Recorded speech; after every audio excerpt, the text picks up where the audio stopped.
Children in Norwood have lots to look forward to this winter at the library. Here's children's librarian Kate Teague with the latest in children's programming. Hi everybody, this is Miss Kate from the Children's Room at the library, and we wanted to give you some December updates.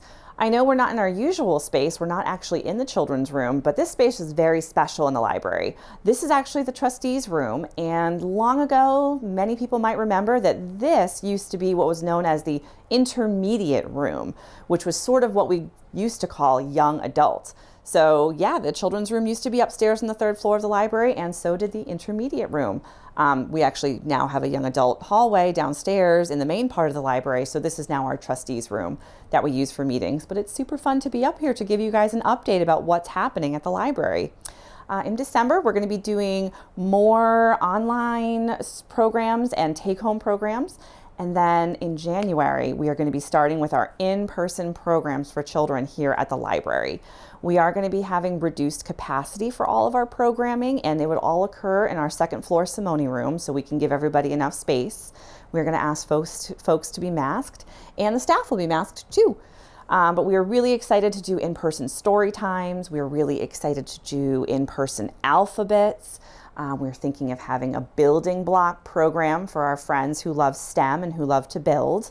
And we're going to be doing once a month programming for teens and school-aged kids. The best way to find out about our programs is by going to our website, which is norwoodlibrary.org. Scroll down a little bit and you'll notice a little box that says sign up for newsletter. And you can enter in your email address and we will email you monthly newsletters with all of the goings on that are happening at the library. So make sure you do that so you can keep up to date with what's happening here. We will still be doing our Take and Make, our very popular Take and Make craft program. This is an example of something that will be going out next week. It's our little penguin friend. But we're going to be running these pretty much every week through most of the winter. So if you head again to our website, you can head to the calendar under the events tab and you can sign up. Make sure you sign up every week so you can reserve your craft kit. And what we do is we hold craft kits for 1 week.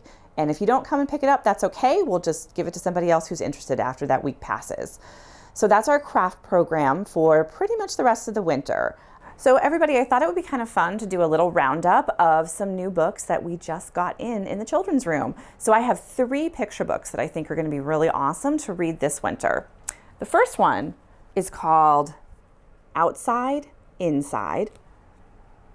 And it's a really perfect book because it's sort of about the transition that took place at the beginning of the pandemic when we were used to going out lots of places and seeing our friends.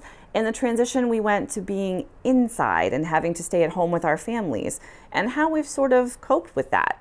It's a wonderful, gentle story, and it's a really great read for children who are kind of wondering like why when we used to go out, things used to be fun outdoors and fun outside meeting with friends, and why we're now inside staying at home more and protecting our families and our friends that way. So this is a great book for this time especially. I also have another book. Maybe the adults in the audience might remember this one. This is actually a picture book biography of Bob Ross.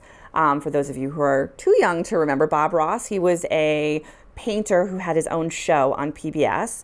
And this is a fantastic picture book biography about all his life and his work. And finally, because it feels like we're on the verge of winter, even though technically it's still fall, we have this one, which is called The 10 Ways to Hear Snow. So we think of snow as something that happens quietly, and snow does kind of muffle sounds, but this picture book is all about the different ways that we can actually learn to listen when snow blankets the whole world. So 10 ways to hear snow. And we have lots more than this that's new in the children's room, so make sure you stop by the library and we can help you find some books. We'll see you at the library soon. Bye. Thanks, Kate. Be sure to register online for these awesome events.